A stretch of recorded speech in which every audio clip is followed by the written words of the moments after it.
Bitcoin has helped me to refocus on the 80%, and people that I wouldn't have spoken to 5-10 years ago, just because of like my superficial belief of like who they are or what their beliefs must be. If people can remit money now to family members around the world, people can purchase items for family around the world through Bitcoin. And I think it enables us also to take back more control of our lives and to engage in peer-to-peer local economies. I mean, the idea of exchanging peer-to-peer puts us back in touch with each other. The vast majority, are 80% or more of people, really are trend followers. They're not trend setters. That audience laughter in the background is representative of the 95% of the world still that either hasn't heard about Bitcoin or, is easily convinced that, Bitcoin is like Beanie Babies and that comfortable world of trust in banks and full faith in credit.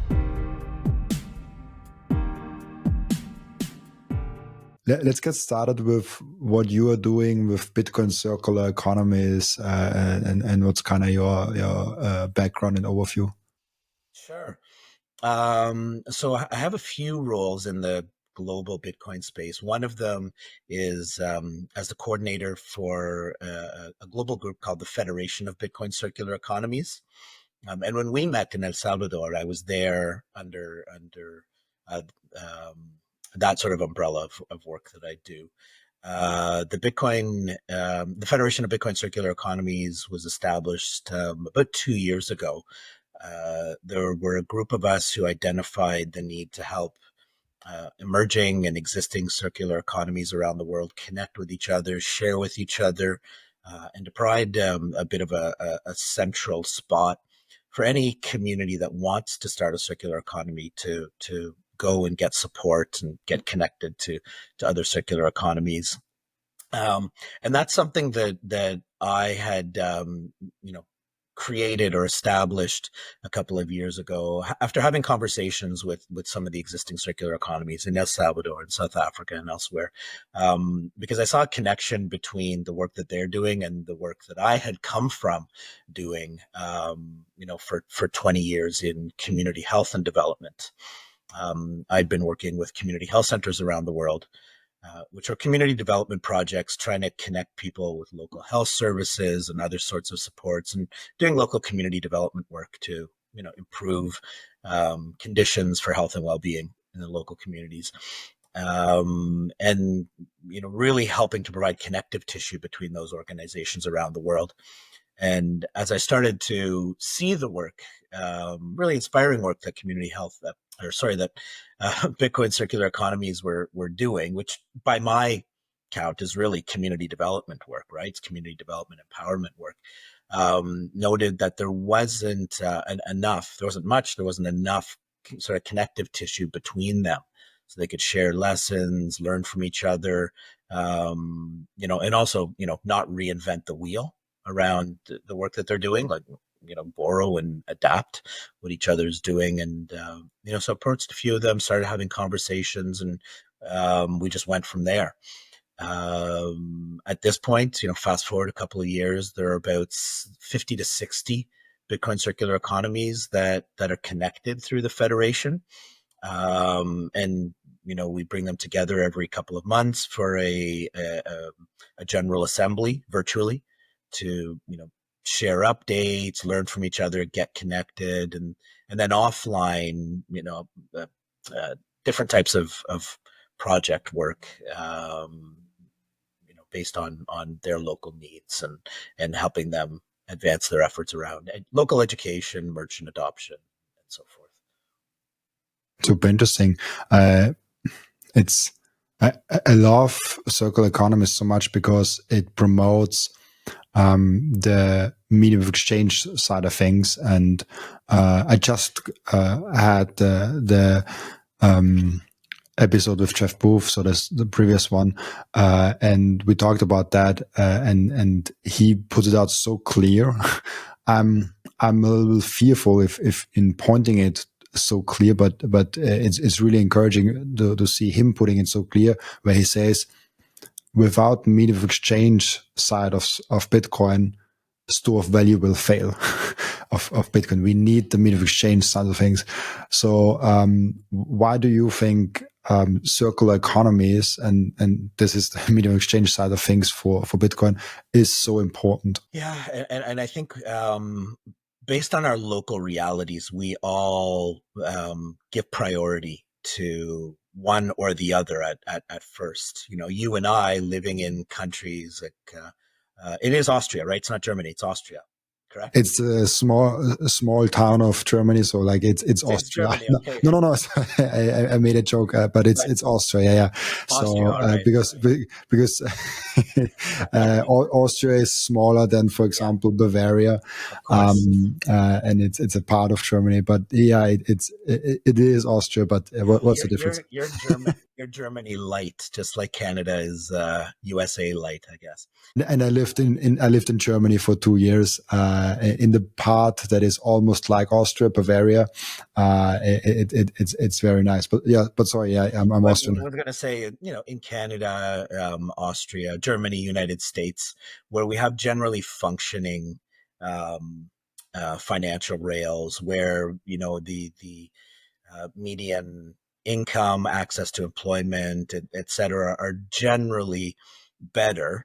You know, obviously, Bitcoin as medium of exchange is not as easy for people to grasp because our currencies are stronger.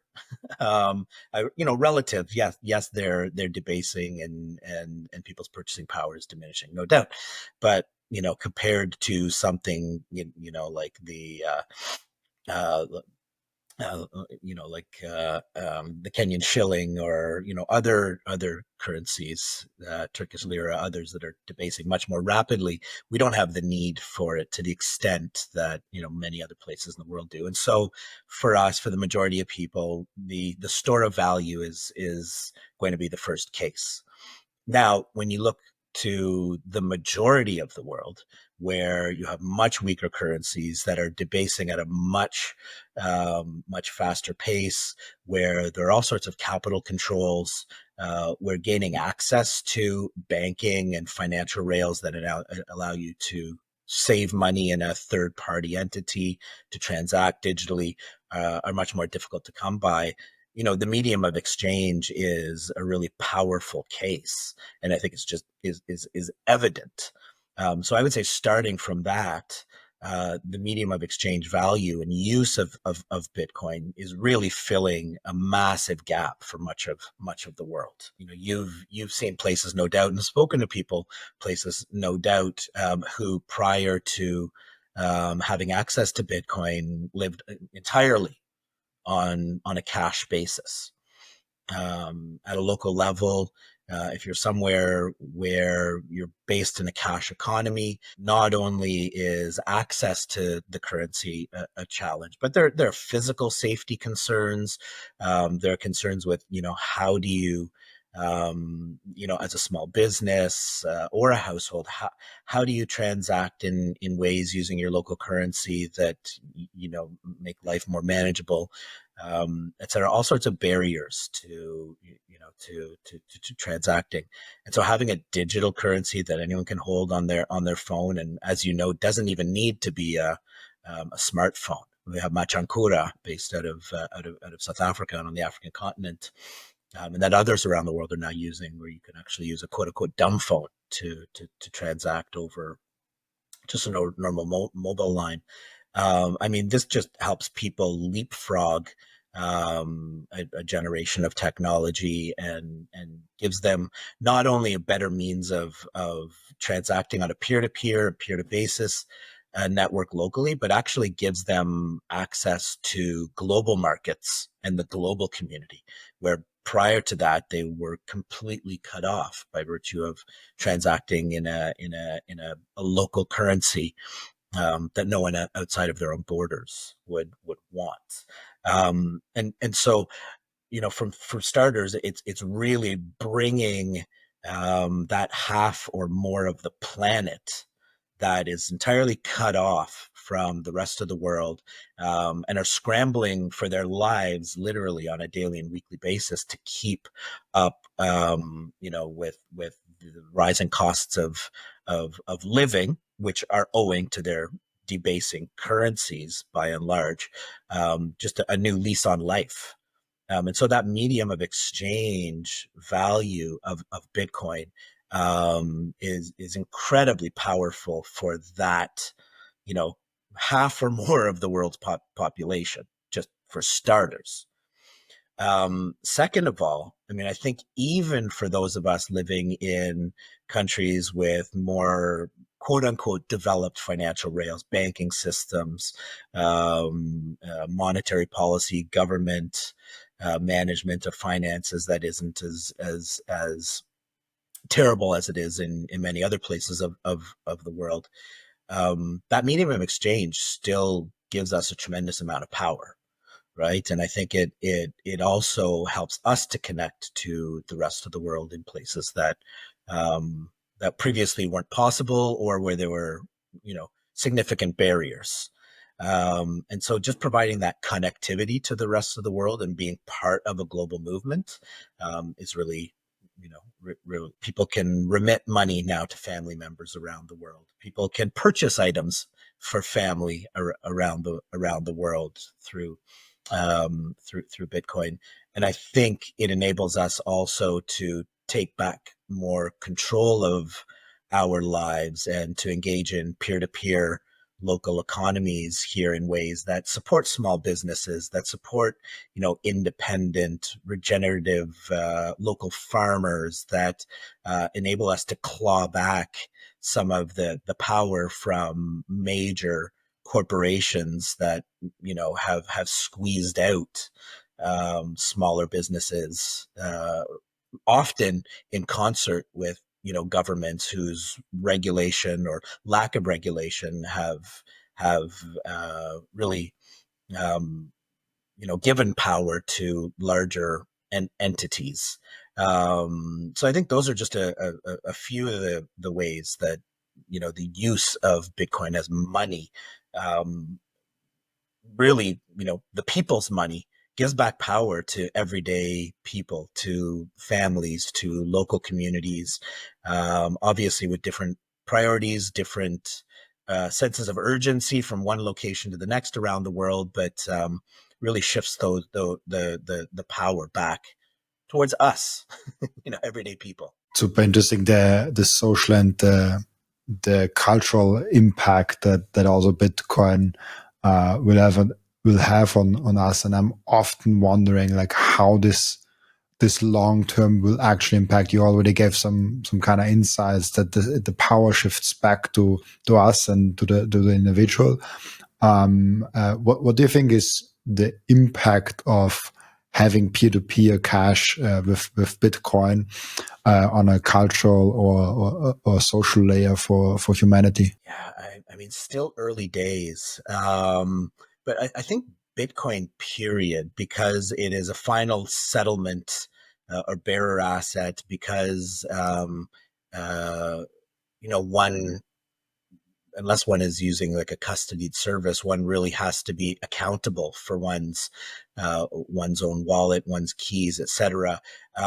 It really does increase, the prioritize, personal responsibility and ownership of one's personal finances, and for a group, perhaps the group's finances, etc. And I think that causes a cognitive shift for people, and it is a gateway to people actually exploring, autonomy, sovereignty, responsibility for self in many other ways. So I think that there's a powerful sort of fundamental value of Bitcoin in that sense. Um, in addition to that, I mean, the idea of exchanging peer to peer, it puts us back in touch with each other, and it I think it causes us to engage and re-engage in ways uh, that aren't strictly like functional. The way you go into a big store and or transact online, and you don't really have a personal connection to the person you're engaging with, the person who's providing you your your meat or your produce or your other good or service. In the fiat world, I find things have become much more transactional and functional. Um, and this might just be a product of how early we are with Bitcoin, and the fact that there's a countercultural or subcultural element to using Bitcoin on a peer-to-peer basis still in much of the world. But there's a different quality to our engagement with each other on a peer-to-peer basis. I think so. I've experienced, and I've heard, secondhand from a lot of people, just how there's just a different quality to the type of engagement you have when you're paying someone for a service, when you're buying a good or service from them in many respects.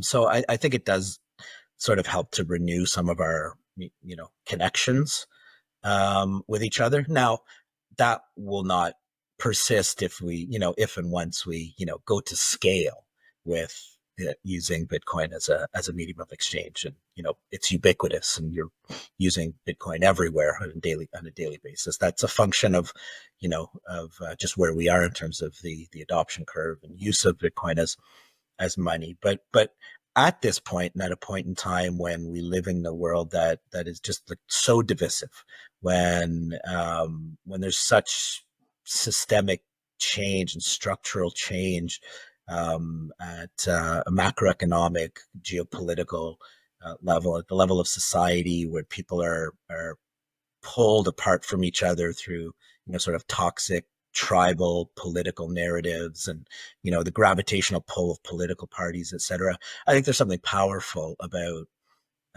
re-engaging each other on a peer-to-peer basis, and just that sort of level of human contact it provides.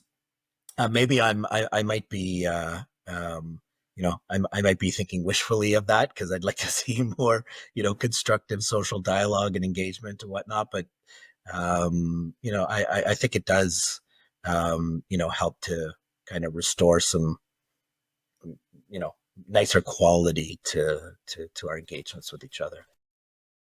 I do think so too, and I'm not in the camp that says Bitcoin will fix everything, because I think there are just things that Bitcoin maybe touches, but it's not fully integrated. But one thing that Bitcoin actually does is it gives us the trust back in the money that we use, because most people actually don't invest. they just have the fiat money. And if the fundamental basis of your life and your money is broken, you have a big distrust in the system. And then you also have a big distrust in your life in general. So I think the disconnect between people is not only because of money, but money is a big contribution point to that. And if we can trust back in our money, I think the trust slowly can come back. There's a room of that coming back. There are other factors why we are more devised. I mean, a lot of time I also think in real life we are not as divided as it sometimes is portrayed on social media or TV. Yeah. So I do see that when I go to the family gatherings, when I go out with friends, people are not so divided, but also I'm in a small bubble. So we are all like, even if you have a lot of friends and people that you know, how many can you really know? Like 100 people, maybe 200. Like that's a very small bubble. That has like 8 billion people. So that's like, even if you know a lot, you don't know a lot of people. I mean, one of the things that I argue, and this is shifting a little bit more to the work that I do in Canada and my observations of the United States and elsewhere, we see these, these social, economic, cultural divides, and this sort of the way that Bitcoin often gets caught in the middle of these partisan, tribal, divides. Having been part of that and coming from a particular, I guess ideological political, philosophical background, myself for 20, 30 years, which has shifted, and to a certain extent due to Bitcoin. But, observing these divides, and then getting to know people better, what appears on the surface to be a very real divide is actually misunderstanding. It's actually people using coded language and talking across each other and making large assumptions and assigning certain beliefs and assumed values and ideologies to the person on the other side or the group on the other side of that supposed divide. When you actually get to know them, they're actually closer together than appears on the surface, right? It's a disconnect due to broken language, coded language, and a lot of assumptions, which are then fueled by the cultural camps, and the tribes that surround us, where you're having these messages reinforced that those people over there believe this, are like this, want this, and vice versa. But in fact, it's not true. I really do believe that 80% of people can agree on about 80% of things.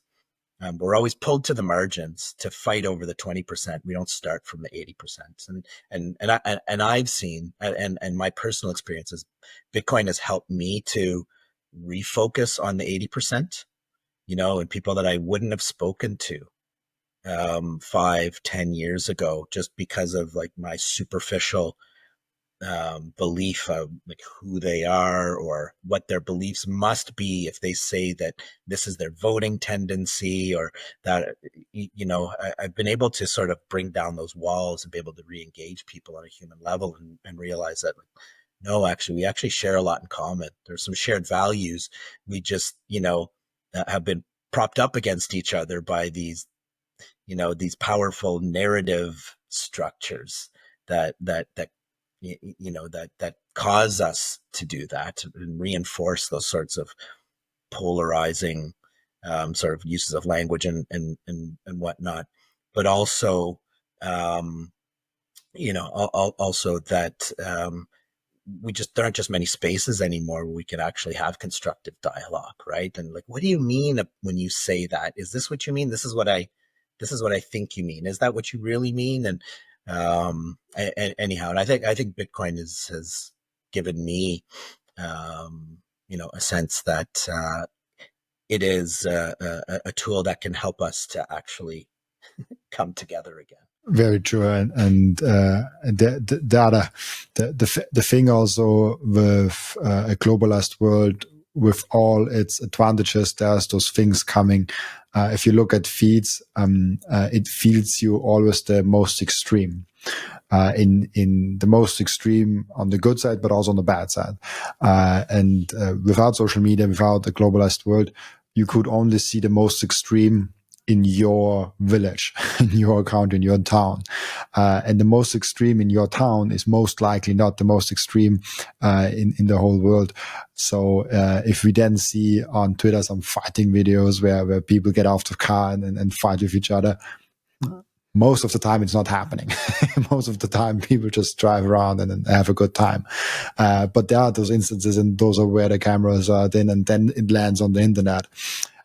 So that's also an interesting. It's like these crime television shows, right? Where CSI Miami or CSI whatever thing, you'd think that there are these really elaborate murders happening on a daily basis, etc. But it's a constructed or a reconstructed reality, right? It doesn't give you a true sense of what life looks like, and that's the world we inhabit, online and through social media.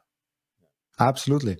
You said something in a sentence that we are really early in Bitcoin. How would you look at how early we actually are? Like, do you have a framework to think around where in the Bitcoin adoption we are? Yeah. I mean, it's interesting when you hear different people talk about, what the rate of adoption is globally. And I think you have to like parse that out too. When you say the rate of adoption, people investing in it. And if they're investing in it or holding it, are they holding it through, a a product where they're not actually holding Bitcoin, like an ETF or something like that, or and then how many people are using it as money. And I mean, I would guess that the percentage of the global population that is holding Bitcoin in self custody to some extent, whatever amount, and is actually using it as a medium of exchange on a semi-regular basis. So let's say even just once per month or something like that. Like we're probably not even at like 1%, let's say. Then when you add in people who you don't use it as a medium of exchange, but hold it, and people who hold it through ETFs and so forth. I don't know. Maybe we're at 2-3%. So that in and of itself, I think, signifies that we're really early when it comes to global adoption. And if you think of what we've been able to accomplish and how fast this global ecosystem has developed over the past 16 years, with just that little or small level of adoption. Like imagine what happens when we double that, when it goes from let's say charitably 3% of the world has some contact with Bitcoin. What happens when it goes to 6%, right? Which is still a small proportion of the world. Just that the network effect and the doubling effect that happens when it comes to the development of the layer 2, 3 technologies, the social layer, the extent to which Bitcoin enters into the lexicon and popular culture, and the life of corporations, not-for-profit organizations, et cetera. I don't think we can.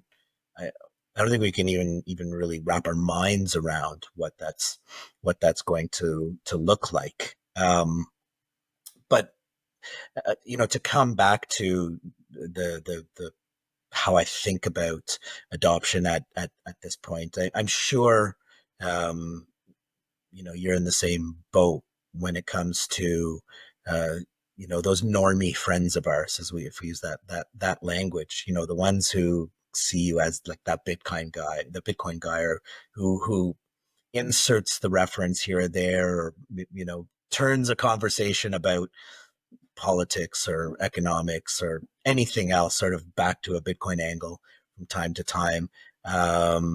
You, you know, Even people who have that sort of regular exposure to Bitcoin, and that, hey, Bitcoin is maybe not just this magic internet money, this beanie baby money, or something for, crypto bros, etc., and have you as a trusted sort of ambassador for it. I'm sure you're probably in the same boat as me, where it's just a small percentage of the people that you have in your in your network who have that sort of regular contact with you, who've actually, taken the next step to educate themselves a little bit further, and I think that sort of speaks to where we are in adoption. It's the the the spell of our fiat money and the monetary and financial systems and structures, that surround us and have coddled us, and have us in this comfortable state of trust in third party institutions, and accepting that inflation is not just acceptable, but is perhaps even a desirable phenomenon of our modern reality, right? And the newspaper articles and radio about Bank of Canada or Federal Reserve or central bank of given country is going to meet today and help make life better for us and steer us in the right direction. I think just the spell, the magical spell of all of that, has people under such a trance that it's going to take a while to break it, because there's work that goes into it. But there's something about hitting a magic, I should stop using that word, a critical threshold of maybe 1% to 2%, where I think it just catapults us forward towards the next level because, it will no longer be just 1 out of 10 friends in a group that is the weirdo Bitcoiner. But, once you've got two, then okay, you've, you can't dismiss it as much that, there's an increased likelihood that then that third person will say, well, okay, he's a weirdo or she's a weirdo on so many things. I don't know. This is just one of their weird things. But them, if they're taking an interest in it, maybe I should too. I think about it in those terms that we're like on this slow march from 1% to 2%, for instance. And once we hit that 2%, it really will accelerate. That's not at all grounded in evidence or data of any sort. That's more just a sort of anecdotal and feel for it as you have these conversations with people and observe and listen to, podcasts and whatnot. But it feels like we're getting close to that tipping point of going from like that 1 to 2 and then going 2 to 5 will, you know, will take the same time as it took to get from 1 to 2. There's a great chart that River actually put out, and actually covers your story really good, because you also talked about 3% adoption, and it's a fairly new one. They made it definitely in 2025. I just discovered it actually today. They probably put it out a few days ago, something like that. And it's super hard for me to find out where in adoption we are, because like, what numbers are you looking at? Who is a Bitcoiner? Who's not a Bitcoiner? Like, if you have 5% in Bitcoin, you're already counting as a Bitcoiner. But so those are numbers which we have to just to work with. And when we compare it to the internet in 1990, I always thought we are already on like 1995 or something like that, but we're actually not. Online banking and also social media a little bit more recently. That's just tremendous when we see that.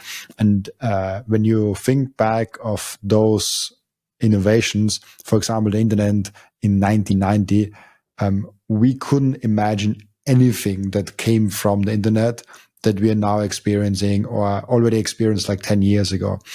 So, which makes me super excited of like, what is a Bitcoin world looking like in 10, 20, 30 years? We just have no clue what things are being developed. And I think that's a really valuable comparison, right? I mean, I think Bitcoiners have, most of us who kind of tune into content out there have seen the, the interviews between David Letterman and Bill Gates talking about the internet and computers, and just how, he's being made fun of for suggesting, that the personal computers and the internet are going to be transformative. And there's, Paul Krugman from the New York Times who professed that, the internet would amount to nothing more than the fax machine did, and so forth. And so we at least have a mental model, to apply in terms of imagining, that there is some world that we can't fully define or populate in terms of what it's going to look like from now and 20 years forward. But if we apply that comparison of the internet and knowing what it was like in the 90s to today, it should help us to have confidence in what happens to network effect technologies, and especially when they're things like the internet and Bitcoin, when that truly apply on a global scale.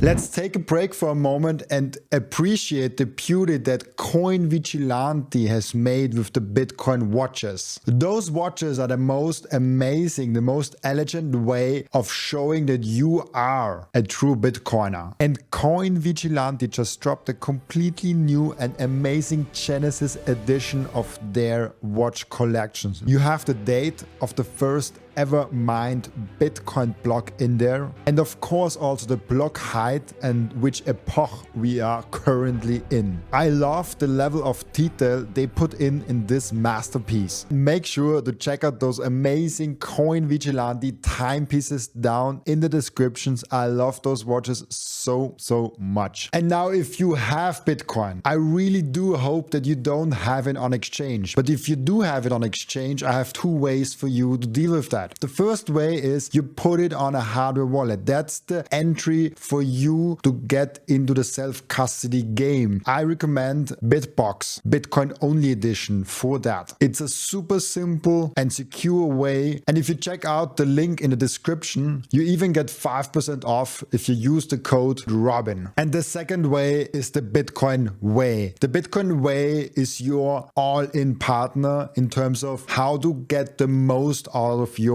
sovereignty. They will personalize for you a self-custody setup that is perfect for your individual situation. They will show you how you can secure your own devices. Securing your Bitcoin is not enough. You also have to keep all your devices secure. One topic that is overlooked often is the inheritance plan. What happens with your Bitcoin once you are no longer here? Do you have a plan for that in place already? And last but not least, if you're in a jurisdictions where you don't feel safe, it's better to get a plan B. For all that, head over to thebitcoinway.com/Robin to get a 30-minute free call. And just a quick side note, I will be for the first time ever speaking at the Bitcoin Prague event in June. It will be absolutely legendary and I'm really looking forward to seeing all of you there. You can get your ticket in the link down in the description of Bitcoin Prague, and very important, use code Robin to get 10% off your ticket. I'm really looking forward seeing you there.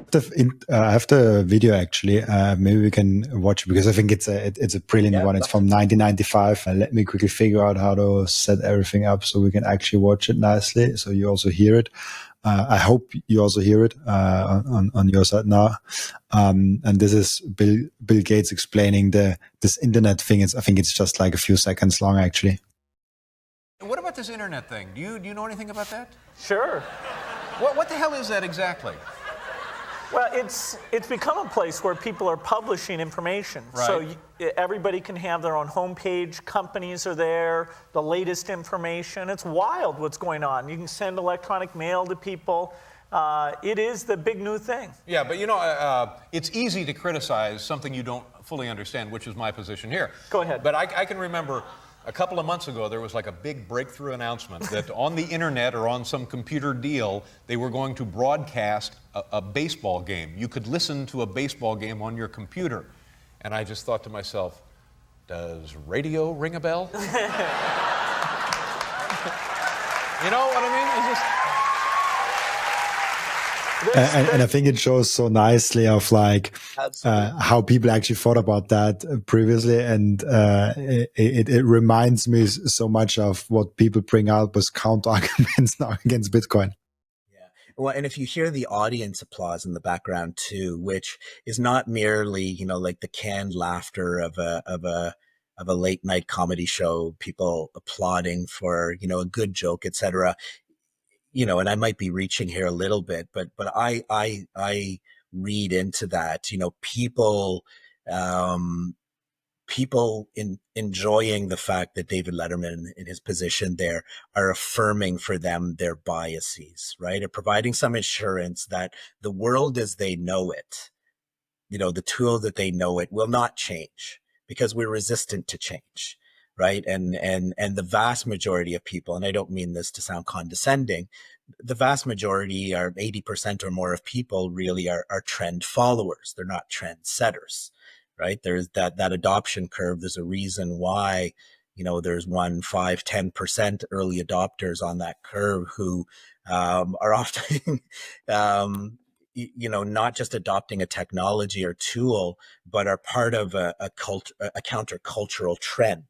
There's a reason why I think in this early phase of Bitcoin adoption, for instance, we had the cyberpunks, right? And we've had the libertarians, and we've had the carnivore maxis and others who are making broader declarations about Bitcoin and its role in civil society, and making political and social declarations about Bitcoin that fit into a countercultural narrative, because people who are earlier on adoption curve are going against bigger trends in some respects, and I think that audience laughter in the background is representative of the 95% of the world still that either hasn't heard about Bitcoin or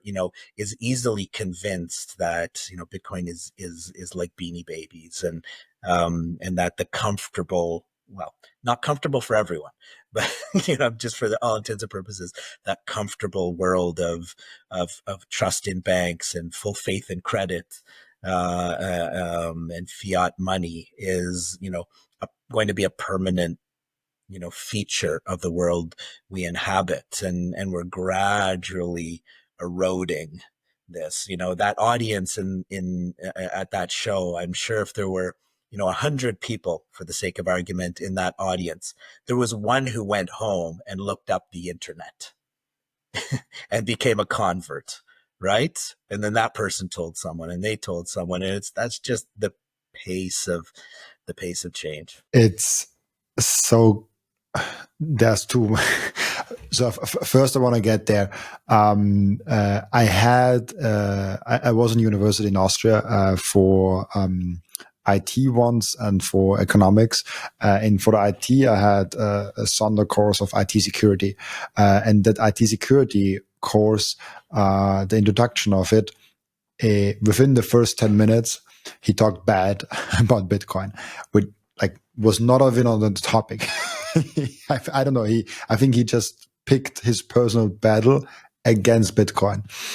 And there was no need for punching bag, because there's lots of material out there to confirm one's bias, right? If one looks at the terrible environmental takes about Bitcoin, or one looks at the headlines from take your pick of credentialed journalists or economists, etc., right? That just easily confirm one's bias. You don't need to to dig any deeper. Sorry to interrupt you. Yeah. No worries. But yeah, it's a great point, because it is a very easy punching point, and also it's a you never attack a person with that. If you attack Bitcoin, there's literally no person behind Bitcoin. There's no organization. So it's actually something. If you want to attack something, attack that one. But the point that I was trying to make was, he was attacking Bitcoin within 10 minutes without anyone that actually asked a question about Bitcoin, with anyone that actually took interest in that. And it was not something that was at that moment necessary. And my takeaway from that was, okay, he talked about Bitcoin to an audience of 500 students or something like that. It was a smaller room where 500 students were in there. And most of them probably didn't really pay attention. I was like, oh, okay, maybe Bitcoin is a bad thing, but it's just the same thing that I heard in the newspaper anyways. Was not really grounded in any other argument. But as you said, in that audience, there were maybe 100 people, and one was like, oh, let me look up that internet thing. In that university one, there definitely 1-2 people are like, oh, maybe, I don't know, why did he talk about Bitcoin? Let's look it up. And then they Google, and then they find something, and maybe he finds the right article, maybe the wrong article. Let's see. But you cannot make bad, there. there is such a thing as bad advertisement, but attacking Bitcoin only makes it stronger over time. Yeah, that's I think the Streisand effect, it's called, right? Where the mere mention of something, providing promotion to something, provides an audience with an opening to actually learn about it. And so the initial impact might be negative. It actually, opens up the door, to people learning about it. I take comfort in, there's so many truisms in Bitcoin, the Bitcoin world, and the things that people say. But when I hear people on different continents coming from different social and economic backgrounds, all talking about, their unique, Bitcoin learning journey, that rabbit and their rabbit hole story, etc., and arriving at similar conclusions that, yes, it's complicated to, get over the initial learning hump, and to, why the fear, uncertainty, and doubt that are planted through mainstream media articles, and those, those low-hanging fruit jokes about Bitcoin, like why those are, incorrect. But that once you do, like, it's a one-way journey. People don't people don't become Bitcoiners and then turn back, right? You don't study Bitcoin for 10, 20 or more hours, and grasp fundamental concepts, and then say, yeah, but I guess this isn't for me, or that this is incorrect. Consuming more and more information to either either carve away at some of the lingering doubt that you have, or you're looking for information that can help you in turn share this information with others. But that provides me a lot of confidence, right? That doesn't matter across our entire human species, man, woman, regardless of age, regardless of language, geography, etc., that people have gone through this process and arrived at that same conclusion. That tells me that there's something, fundamentally true and virtuous to Bitcoin, and its place in our world, and its value proposition. That's what I that's one of my, main points whenever I'm trying to, talk to someone about Bitcoin, is really, it's going to take time. There's a lot to learn, and you're going to come across a lot of really terrible takes, about what it means to be into Bitcoin, that if you are into Bitcoin, or if you're a true Bitcoiner, that you must do X, Y, or Z, and that's going to push you away. Just resist the temptation to do that, and realize that Bitcoin is for everyone. Bitcoin is code. Bitcoin is a network. Bitcoin is money. And you can adapt it to whatever your needs are in life. But if you dedicate, an adequate amount of time, that minimum of 5-10 hours, just to kind of get the basics in and get your feet grounded, that people around the world are arriving at the same conclusions that you are. And that should tell you something, right? People around the world are drinking water, right? People around the world are taking in sunlight. People around the world are holding and using Bitcoin. I love that. That's a really, really good one. Also, it's fascinating how the current state never has to explain itself, but the new thing always has to explain everything in great detail. So in when we come to Bitcoin, you get asked the question of quantum computers and what about that small detail. The PayPal system, the fiat rails, the ACH rails, they never have to, they never get the question asked oh, what are you doing for quantum computing? Even though Bitcoin is way more safe against that than any fiat rails, Bitcoin gets the questions, not the fiat system, because the fiat system is the current state, and the new thing has to explain itself in great detail. That's the hubris of incumbent systems, right? And incumbent structures that, you can go back through all of human history and look at one after the other that assumption that this government, this empire, this system, this structure will never be displaced.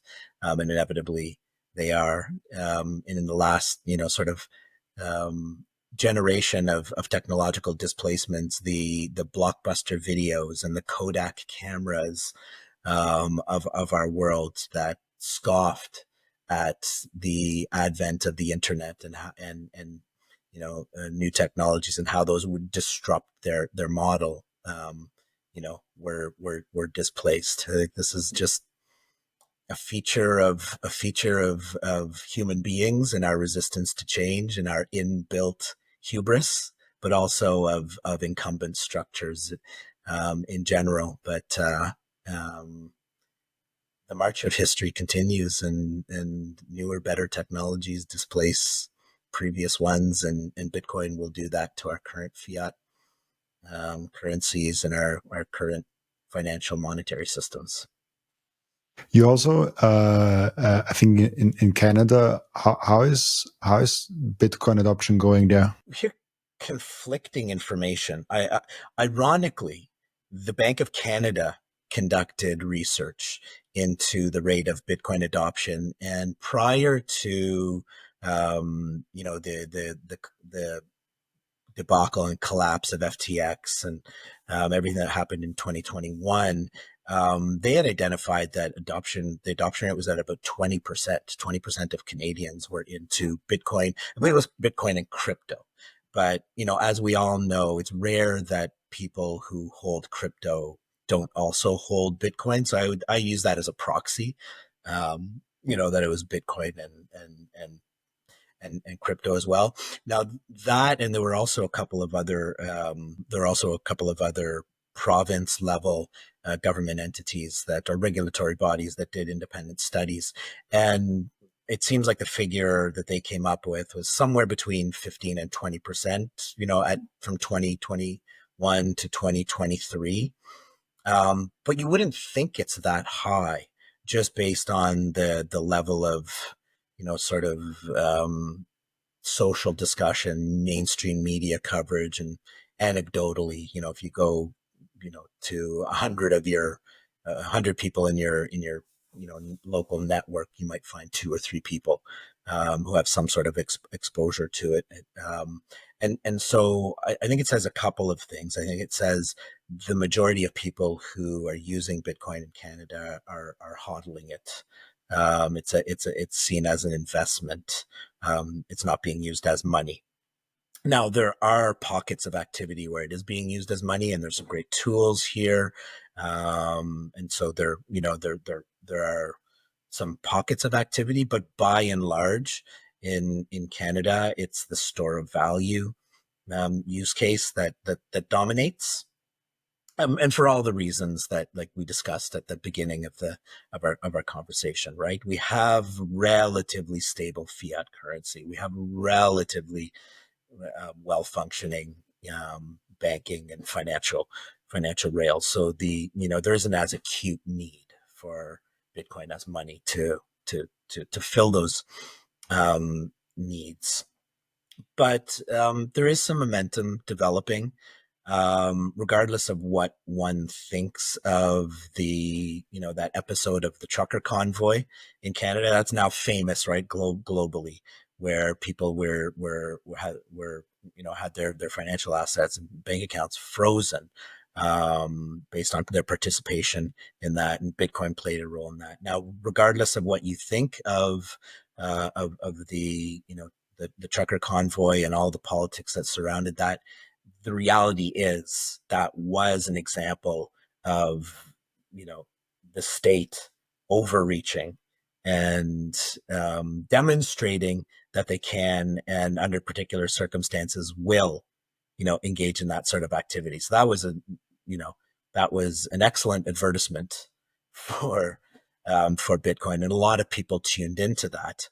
Particularly, a lot of people who were in favor of what the trucker convoy stood for, and who were opposed to vaccine mandates and so forth. Now, in the United States, with the election of Trump and a more quote unquote right wing political, again, I'm just using those terms for the sake of convenience, political culture. I believe that we're going to see a lot more individuals and groups who would identify on the left side of the political spectrum, individuals, families, groups, being put in positions where they're going to, need to consider the value of Bitcoin.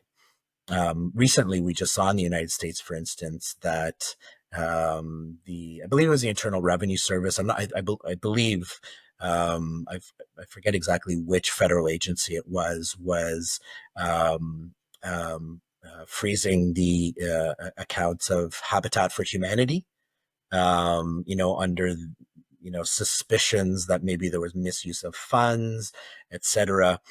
Regardless of whether there perhaps was some wrongdoing there, it's that weaponization of banking and financial systems by a particular government that is going to cause people from the center left of the political spectrum to actually perhaps look at the role of Bitcoin, and that's something it's worth mentioning.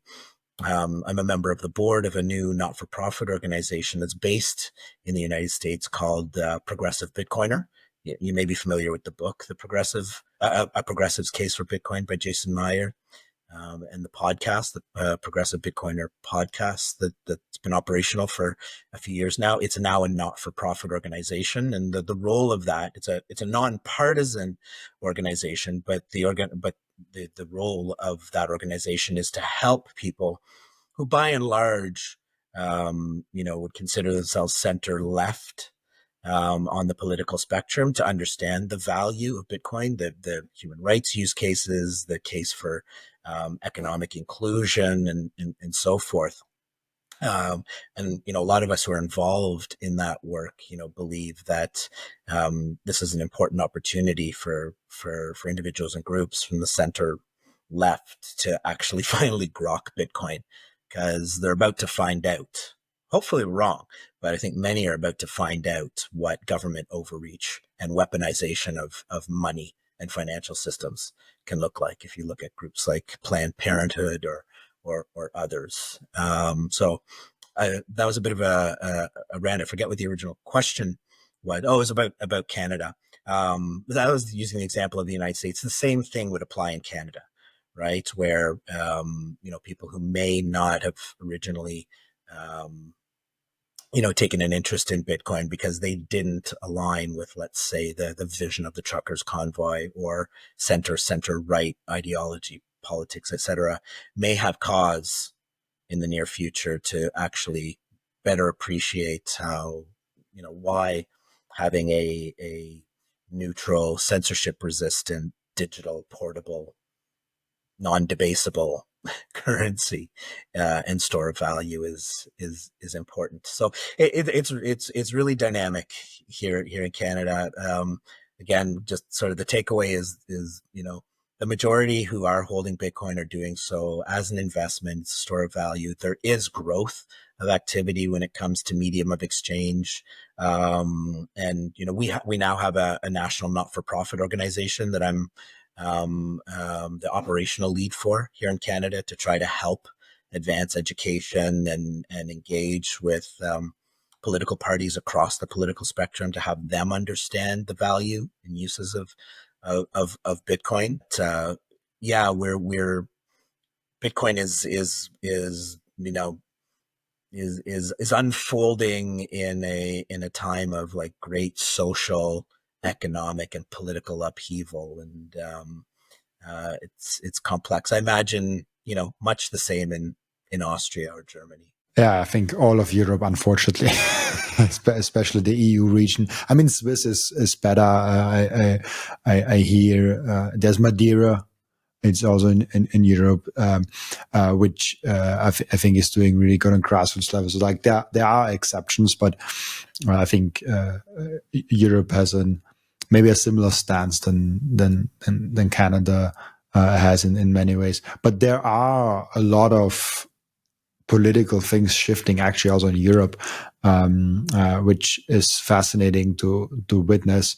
And I do hope there's some change coming their way. But I think the most important thing that you said, and I think that is really crucial, that Bitcoin is neutral in every single way, also political. So like it's just open source code. That open source code can never be right or left.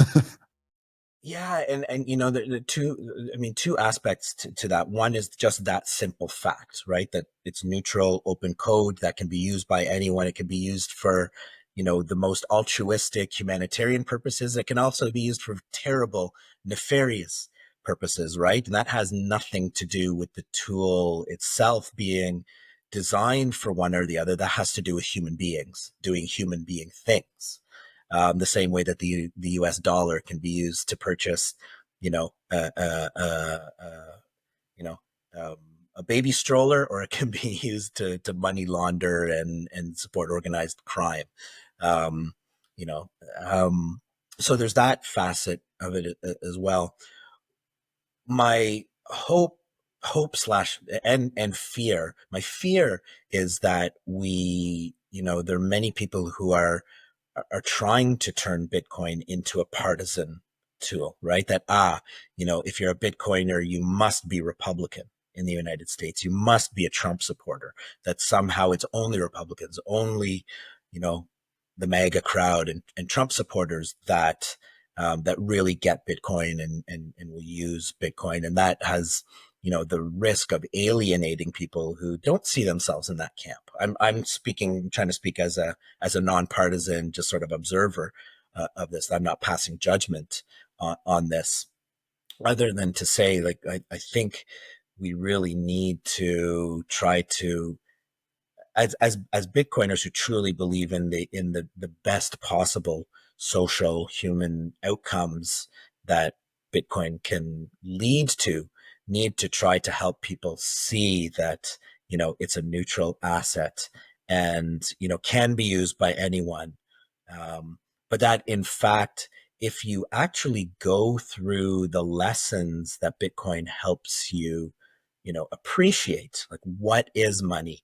What are the problems with our current, you know, fiat money and our current financial and economic systems? And what are the downstream consequences of that in terms of the monetization and financialization of housing, in terms of accentuating the income and wealth gap in our societies, et cetera, and all of those downstream impacts? As Bitcoiners, I think we can then see that all of these things that we then fight about socially and attribute, you know, wrongdoing to, you know, the other side of the political spectrum are not necessarily about those communist liberals over there or those, you know, right-wing fascist, you know, Republicans over there, right? But are really about our broken money and our broken systems.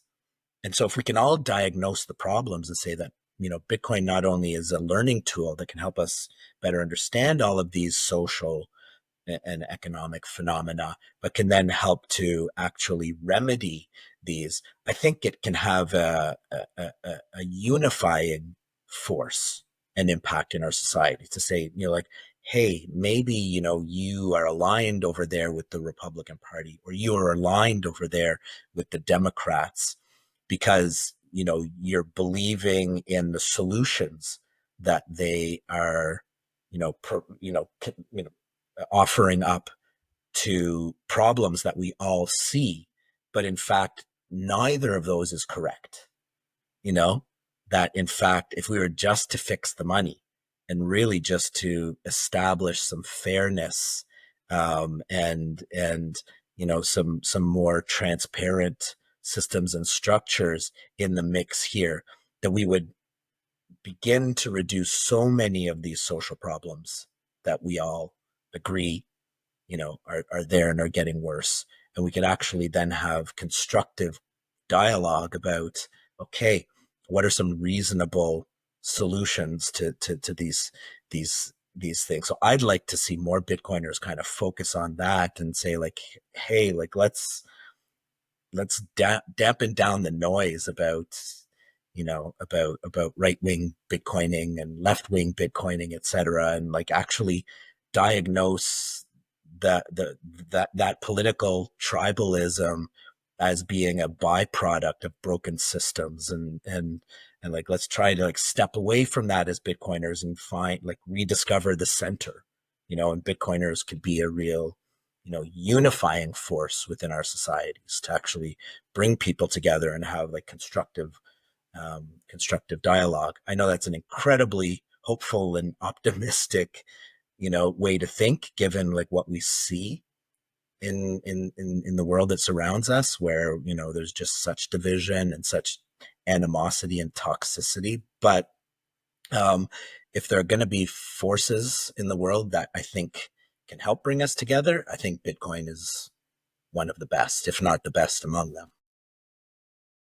100%. I think it brings the trust back, and it's almost like a clue to society.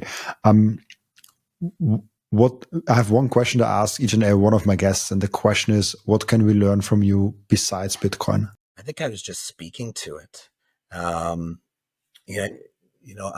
someone who, let's say in the Canadian context. So my background's in community health and development, did global health and community development work for 20 years and took leave of that about 2 years ago to do more of a focus on using Bitcoin as a tool for community development and so forth. But before I grokked Bitcoin, I definitely was someone who was, would align politically on the left side of the spectrum. In Canada, was a lifelong, NDP voter, New Democratic Party voter, which is sort of our left-leaning party here. Was very much down the line in favor of everything that political party would offer up in terms of solutions to our problems. But through the Bitcoin journey and everything it exposes you to, not only do I come to understand a lot of the fundamental errors of the social, economic, and political analysis that political party participates in. I still very much align with like the values and the spirit of like social solidarity and making sure that we try to level the playing field and eliminate social and economic and other disparities. But I now believe that the political and economic analysis that party engages in is bankrupt, right? I can also, by virtue of like that learning journey, appreciate that the people on the right, the political right, let's say the Conservative Party in the Canadian context, that I used to like have a lot of animosity towards and think were the problem, that it was all about greed, that it was all about, strict individualism, that it was all about excluding as many people as possible who don't look like them or sound like them from systems of power, etc. I assigned all of these things to them. I actually got to know more people on a personal level who align with the Conservative Party and with the quote unquote right wing, came to discover that, like good people who actually care about most of the things that I care about, right? Who fundamentally who want a better society, just have a different, set of ideas about how we achieve that, and that we're actually talking across each other, and like these political parties pull us apart from each other, right? And it's the sport of politics where you've got to be all for one or all for the other, and there's no room where there's less and less room for compromise and constructive dialogue, etc. I've inhabited that and I've lived that for at least the last five years. And I'm now at a point where I'm like, I think I'm finding my feet in the center, and I consider myself post-partisan, right? I don't want anything to do really with any of the political parties because I see the broken incentives that fuel our political system, which are then in a world where we have broken money and broken financial systems that have perverse incentives.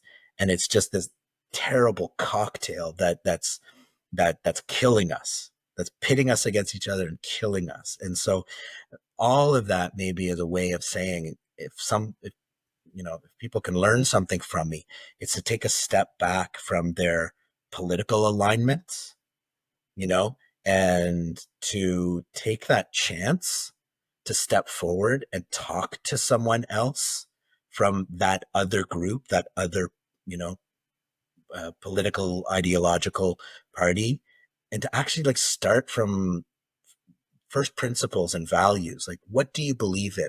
Like, what do you think a better society looks like? Not what are the problems, but what do you fundamentally want? If we could do more of that, like I said earlier, we agree on so much more than it appears. 80% of us can agree on about 80% of things.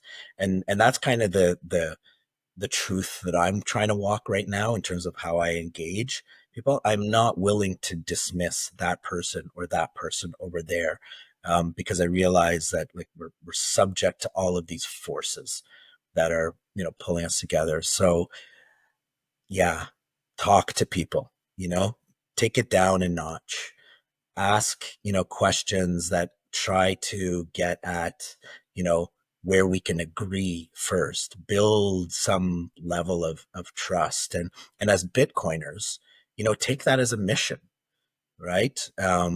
Because if we do that with each other, especially among Bitcoiners, we've got something that we believe in fundamentally, right? That this is better money, that this is an empowering, revolutionary technology. That, if we can commit to, not antagonizing each other or saying there's no way you can be a progressive and a Bitcoiner, those are oxymorons. There's no way you can be this and a Bitcoiner, et cetera. But use that as a common point of connection, talk to each other and try to build that. 10 years from now, I think we'll be amazed at how we can heal our societies. And so that would be, I guess, what you could learn from me. It's a little bit more patience. Let's talk to each other, and let's try to come towards the center. We need more empathy. I totally agree with that. Really, really cool. We have an end routine in the podcast where the previous guest is asking a question for the next guest without knowing who the next guest actually is. And the previous guest asked you the question, what do you think is the most important step we can take to support the payment layer of Bitcoin? Just using it. Even if it's not as convenient right now as that tap, credit card or debit card, or, even if you have to, awkwardly ask a merchant, if they accept Bitcoin, is just make that effort. It's like the school dance. If everyone is around the corners of the room and no one steps into the middle of the floor to dance, the party's never going to get started, right? So I think each of us really just needs to make that effort to try to use it wherever we can, and just know that, like other technologies, something better is going to emerge, right? We had a portable tape recorder Walkman, and then we had CD Walkman, and now we have, then we had MP3s, and now everything, on our phone. But I think it was people using this and creating a market for portable music, which generated, more investment in developing better technologies and so forth. So this is just the evolutionary march of technologies. And if you want a world where, using Bitcoin to pay for daily goods and services is as easy as, for those of us anyway, in Austria, Canada, the United States, etc., is as easy as using your debit card or your credit card. And so you just got to start using it. So I would encourage people, just make that effort. And if you don't want to let go of your Bitcoin, because it's going to be more valuable in 6 months, a year, 4 years, etc., spend and replace, like right away. Spend it, go back, get some more, and replace that amount. Right? Spend and replace. But you just got to do it. If we don't spend it, what's the point of peer-to-peer money then? That's kind of what I come always back towards. Thank you so much, Scott, for being on and for taking the time. Before I let you go, where can people find you, ask you questions, and reach out to you? Sure. I'm on X. My handle, which I imagine you'll have in show notes or elsewhere, is Scott A. Wolfe, WOLFE. That's my handle on X. I'm also on Nostr, if people want to find me there. And on my handles, you'll find connections to the Federation of Bitcoin Circular Economies, as well as the Bitcoin Coalition of Canada. And then I just do one more plug for the Progressive Bitcoiner. If people go take a look at that, I'm a member of the board of directors. It's an amazing group of folks, largely US and Canadian based at this point, but a global mission.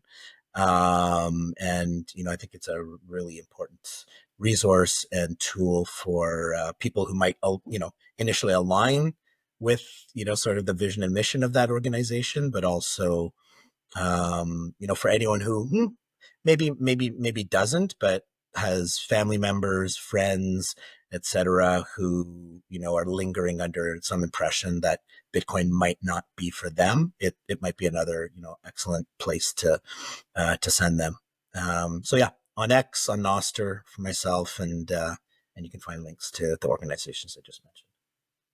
Really cool. Thank you so much for being on. Also, thank you so much for everyone that has. For everyone that is watching and listening, for joining us today. As always, I'll be back tomorrow with another episode. Bye-bye. Thanks so much. Bye.